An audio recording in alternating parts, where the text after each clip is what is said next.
Well, the light is on, so I suppose it's our right and duty to open this session. Welcome to everybody here. My name is Christoph Mücher. I'm Director of Communication for the Goethe Institute. That's actually not the job I'm sitting here today for, but I was 5 years Director of Goethe Institute in Wellington, New Zealand, where I met Lloyd. I missed Emily, unfortunately. And we have the great privilege here to see one or two of New Zealand's finest writers. So welcome very much, Emily Perkins. You must apologize if I ever call you Sarah Perkins, because I had a very close friend of mine with that name, and Lloyd Jones. You noticed at the program that the subject of our talk will be new narratives in New Zealand literature, and both of them are very ideal to talk about this. Before going into details, I will give you a very quick introduction into their life, brief bit of work, and maybe also mentioning that, as many people know, New Zealand is a bicultural nation, and we have this represented today here with one culture over there, a bit of noise coming through, and one culture over here. Emily Perkins has a very typical New Zealand career, which means she has been changing easily between professions and jobs, starting as an actress. She wanted to learn at New Zealand Drama School and then found out that she was a far better waitress than an actress, and studied a couple of years in this very school of life as a waitress. And then she entered the school of writing, the famous School of Writing at Victoria University with Bill Manhire, who will be right on the stage afterwards. Obviously learned very well the writing over there. And like many New Zealanders, left her country to go to London, a very typical step. You wouldn't meet anybody in New Zealand who hasn't got some relative in London. Stayed there 11 years? 11 years. And her novel about my wife was very much a London-based novel. We will be talking about that a little later. Coming back to New Zealand, she finished this novel, taught at Auckland University, and, as she told us yesterday, is about to go to Wellington. Last year, she published The Forests, her last novel, which is just about published here in Germany. Did I miss anything important out? No, that's perfect. I'm sure Thank I did. you. Yeah. Lloyd Jones' last book, many of you know, has been called Hand-Me-Down World. And Hand-Me-Down World is actually a very good way of describing his literary life, because he started describing small-town New Zealand, starting from Lower Hutt, where he was born. Lower Hutt is a bit like Offenbach to Frankfurt, as Lower Hutt to Wellington. Then he opened up swimming to Australia, so the first foreign experience in his writing was Australian. Then he was writing a famous book, the Book of Fame, about the tour of the All Blacks in 1905 to London. Beautiful book, which also was the beginning of his fame in many ways. 2006, Mr. Pip is playing in Bougainville in New Guinea. Gave him many, many prizes, and 2011 is Hand-Me-Down World, which in Germany has been published under Die Frau im blauen Mantel. You'll see it in every single German bookshop at the moment. So welcome the two of you. And our subject being new narratives in New Zealand writing, my first question to you would be, what's the old narratives? Okay, this is working, is it? Okay. Oh, well, look, thank you very much, Christoph. Old narratives. We thought we'd talk about the place in New Zealand fiction. And I think going right back to, say, 1870, Lady Barker, there's a very famous book called High Country Station. And she encounters this new world, and her task really is just to describe it. I mean, I think the thing here is that a lot of people often think that the job of writers is to somehow illustrate the world, you know, and I've heard it said to me many, many times in Germany, oh, New Zealand, beautiful place, mountain, sea and lake. But our job is not really to offer some sort of illustrative treatment of the country. But back then it was with Lady Barker. But she wrote one very memorable line, if I can remember correctly, and it goes along the lines of, "Oh, how I wish the people in England could see what I see and feel what I feel." And then about 10 years later, Samuel Butler writes Eurowan, which for the German listeners here is nowhere spelt backwards in English. And it's about a journey, journeying into the hinterworld of Canterbury over the Alps. And but the interesting thing there is that he has to describe the Maori people in European terms. So the Maori people look a bit like Arabs, and the women possess, the finest eyes that are to be found in Byzantine art. So all the reference points, of course, are from Europe. And so these old narratives have a European audience in mind, I think. And then it's quite some time before we get to the business of landscape being more internalised into, say, Mansfield. Yeah, I think what happens with Mansfield, with her New Zealand stories, as well as the stories she wrote that are set in Germany and in England, is that her realism is such that she understands that the imaginary world is a part of the physical world too. So when she's describing the physical, texture of things, it's a tiny little sideways move for something surreal or imaginary or fantastical to enter that, because it's a way of getting at the lived experience of things rather than perhaps trying to describe something objectively and present that as though that writer is the particular great authority. And I think that's the difference with a writer like Mansfield. She's trying to get at a much more subjective experience of physical space and what it means to be in a place like Days Bay, or be at a garden party, or be in a German pension. But don't you think too, Emily, that the New Zealand that appears in Mansfield's fiction is a recollected place? The feet are in Europe, and she's looking down this long lens to a highly buffed, remembered childhood. I think in a way that writers are always remembering something, though. You're not documenting exactly what's out the window. It's a different kind of writing, maybe journalism. But for writers of imaginary literature, even if you're working on something that is of the place that you're living in at the time, there has to be a memory bank at work, which is you drawing on all of your old stores of lived experience that makes it fiction.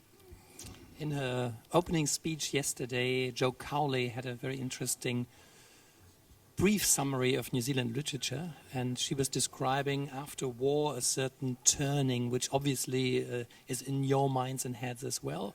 So when about would you reckon the old narratives would take place to new ones?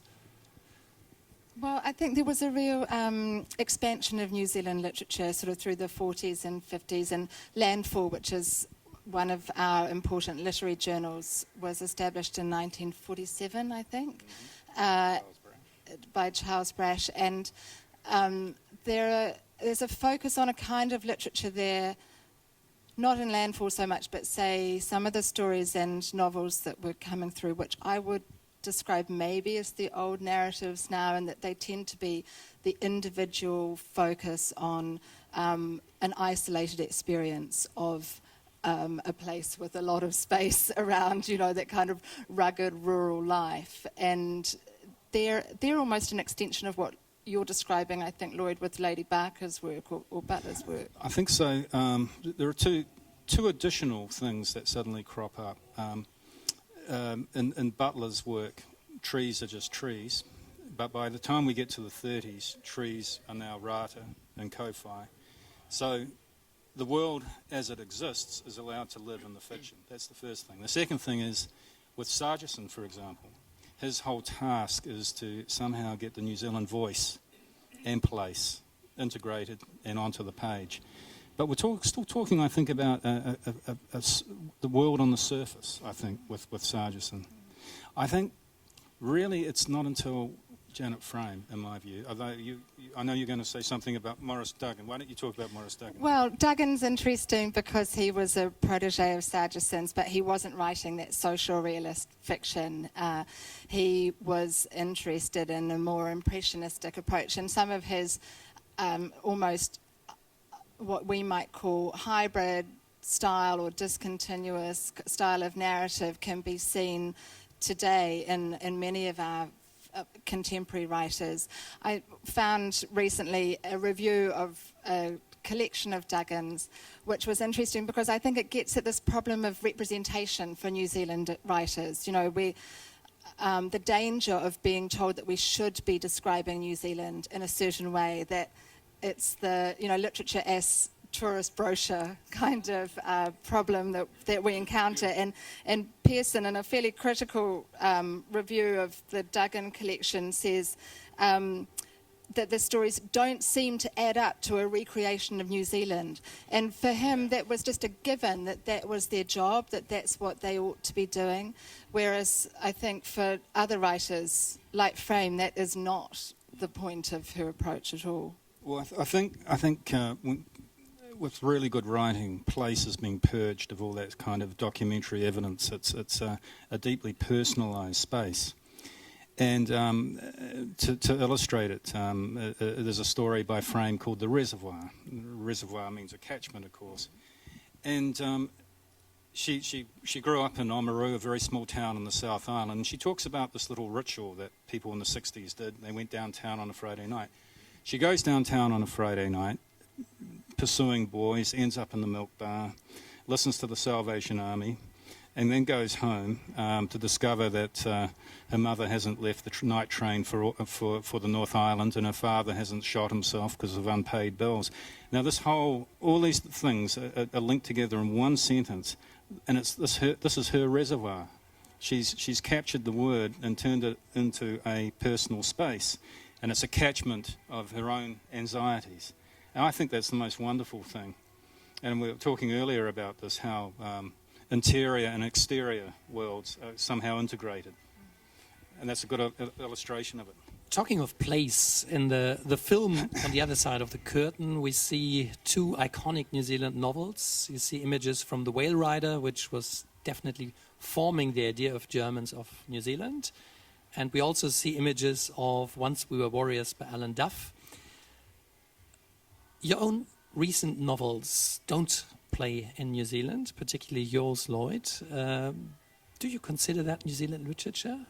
I mean, your last book starts in Africa and goes to Berlin, and the place is definitely not the East Coast like with Whitty. So, well, I don't feel indebted. I don't feel obliged to write about what's outside my window. I mean, the thing about being a writer, yes, my own personal pedigree is New Zealand. I grew up there, and my voice is quite clearly from that place, and my memory bank is full of New Zealand images. But I'm of that tribe, but I'm also of a much larger tribe, which is, literary history and everything that I have read. And so that gives me as much direction as what place does. Having said that, I think there's a bit of a taproot underpinning everything that I write, and I'm interested in identity, the politics of identity, and that surfaces in different places. It surfaces in Bougainville, it surfaces in Berlin, Albania, even in a rugby team. So there is some kind of common link there. Same question to you, Emily. A novel about my wife is an incredibly London-based book. I don't know who of you has read the book. There's an intense atmosphere of creepiness. There are dangerous men popping up, and at some stage of the reading I thought that the enemy in this book might be London in itself, in a very hostile, aggressive atmosphere. So to me it was a very, very English book in a way. So would you agree to that? Or what's the New Zealand bit? Oh, for me that it's very much a London book. I'd been living there for about 10 years before I started writing it, and I wanted to very strongly set this particular story, which is quite a paranoid story in London, because big cities can be very paranoid places, and I enjoy that kind of literature. I enjoy that in a cinematic way as well. So that was very conscious. I mean, in a way, I feel that my writing is largely concerned with identity as well and the making of selves. And of course, cities are collections of people, just as suburbs are, or fairly small towns, or houses and families. I mean, ultimately, they're made by the interactions of the people that inhabit them. So I think with Novel About My Wife, it's about what happens when people stop trusting themselves, actually. They've lost a connection with a feeling of safety, and they're looking outside for the trouble the whole time, but of course it's on the inside. Just on that, what you said about the creating of selves, it's funny how you tend to think that, oh, this is my subject area, identity. And I remember an American writer asking me, oh, what do you write about? And I couldn't really think, I said, oh, identity. And she said, well, isn't everybody? And of course, the creation of a character is exactly concerned with identity. That's right. I had a student recently describe her work as stories about the dilemma of being human. And I thought, oh no, that's so terrible, because it's so generalized, but at the same time, it's, fairly accurate description. I'd like to ask you about this really finely woven net you create, a novel about my wife. I had to, for the first time for the last 10 years, I had to keep rereading a few pages back and trying to understand. It's a real masterpiece in weaving. So I wonder, you've been studied creative writing, you're teaching it now. Was that a result of your studies, or how did you actually weave this very complex structure of the book? Well, thank you for saying that. I do a lot of rewriting. With a novel, you're trying to keep in mind the reader experience the whole time, and yet you know that a reader's not going to necessarily read a novel in the same way that they'll read a short story in one sitting. But I would love to be the kind of writer that can see the whole thing in my mind from the outset and right from the beginning through to the end. I admire people who can do that. But really? Yeah, I do, because I think it sort of, I don't know, you've got this sense of mission, everything adding up to everything else, whereas for me, I have to go back and work it and rework it and rework it to get to that point. I think it's better to not know where anything's headed, and it's, a work kind of gets its vitality from the surprise of it just seeming to come out of nowhere. It's not coming out of nowhere, but it is to the writer. Well, I think that's the reason why I can't write in that forward-moving way, because I wouldn't surprise myself in any way, and I would write something incredibly, I'd go to the most boring, obvious sort of next step. So that is why it has to be. No, but there are writers who do exactly that, create a word map, and they know exactly where the narrative is going to end up. And somehow that it's a sort of, you end up painting by numbers in a funny sort of a way. I was just about to ask you, Lloyd, about your own work. I mean, from a very early stage, you seem to have been looking for the extra kick, leaving the odd traditional narrative and going for new ones. I mean, Book of Fame, I found it somewhat difficult to enter because it was a mixture of fragments of letters, and a Mr. Pip, Lloyd, converts himself into a 14-year-old girl from New Guinea. So is that a constant search of yours, trying to find new ways to... Yeah. Can you hear that noise, by the way, coming through here? It's very realistic. It's like being on High Street or something in New Zealand, so it's very clever. Well, look, it's just a desire, really, not to write the same story over and over, but to find new ways to tell a story. I think that's important. And it's always, I suppose, it's finding that device, really, that will release the story is always the key for me. Often the device, of course, is just a voice, but sometimes you have to write a lot of sentences to unearth that voice that will take you to interesting places. You might want to explain your readers what actually hand-me-down world means, because the German translation is a very plain one. It's die Frau im blauen Mantel, the woman in the blue coat, which is obvious. The girl wears a black coat, but hand-me-down world is much more deeper. And I thought we were going to talk about that tomorrow. yeah, I was doing some advert for tomorrow. Okay, So. advertisement break. Yep. Okay. Well, hand-me-down in English simply means second-hand, something being passed on. And in hand-me-down world, it refers to, well, a few things. A person being handed along, and as she's handed along, the story is handed along, but also it refers to legacy. This strange business of being born somewhere and having to absorb that particular history that ends up creating you. That's a sort of a hand-me-down aspect as well. A very unconventional way of telling that story and very convincing. So do come back tomorrow. We talk more in detail about that. I started your new novel 2 days ago, and I spent 5 hours in bed just trying to read it through. It was a gorgeous reading experience, but it was very surprising to me because in many ways it was a very conventional way of telling the story of a family coming from the States to New Zealand over the years. Did people question you about that? Because novel about my wife was so different in the waving of the story. That's really interesting because I think of them the other way around. I think of novel about my wife as having a much more conventional structure and being, it's a sort of sit down, I'm going to tell you a story. It's told retrospectively by an unreliable first-person narrator, and the story eventually unfolds and everything's sort of stacked together like a house of cards. And there are revelations and secrets and climaxes and all that sort of thing. And The Forests, I think, approaches this family story through an episodic structure, a less traditional structure, I think, where there are big gaps. So it will very intensively focus on an experience of childhood or teenagehood or early parenthood or middle age and so on.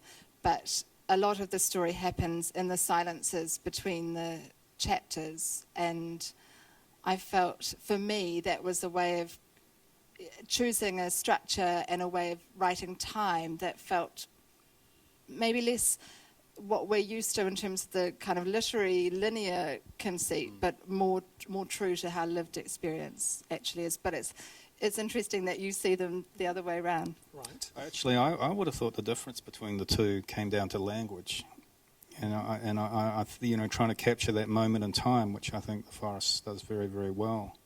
It's quite exhilarating, the sentence making around that particular aspect.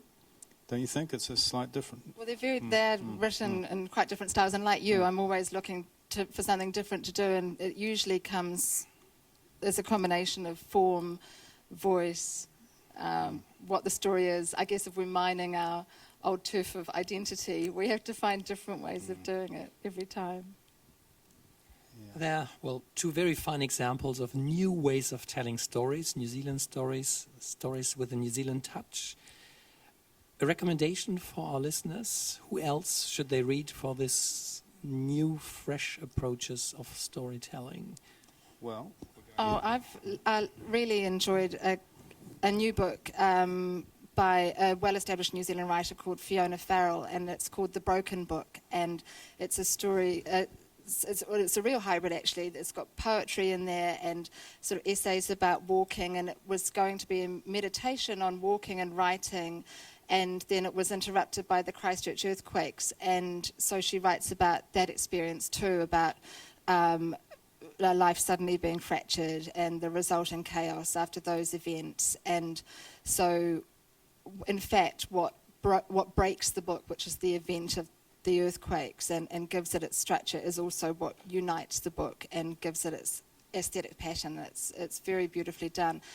There's another recent discontinuous narrative book called The Invisible Rider by Kirsten McDougall, which is published by VUP. There's a lot of... I've got a long list, so I'm going to pass it over to you.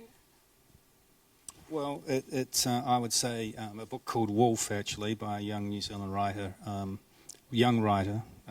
Hamish Clayton. Was on stage here earlier this day. Oh, was he? Okay. Oh, he's probably already talked about Wolf then. But anyway... Which is good, because we only got 15 seconds to go. 15 seconds, here we go. Okay, stream of consciousness, very well done. Sort of, what sits behind the whole book is this, as I understand it, is this poem, a very old English love poem, Wolf and Enwesa, I think it's called. And there's a line there, Wolf was on one island, I was on the other. And of course, the story concerns itself with Te Rauparaha, who was on Kapiti Island, and Kapiti Island's relationship to Waikanai is, it's separate, and it's a dark place, and you don't often go there, but you look out at it, and it sort of captures perfectly, I think, the whole encounter between the first Europeans and this new country, and just a feeling of darkness emanating from the bush. And, of course, the shadow of Te Rauparaha on his marauding way, moving down through the south and coming back with heads in baskets, which are placed on the beach at Kapiti, a very evocative and but brutal moment. Plenty to read for you from Sargason up to these two guys. Many thanks. There's plenty more to talk. We have the opportunity tomorrow, and you must just ask these two once they leave the stage. Many thanks for your patience, and see you again. Cheers.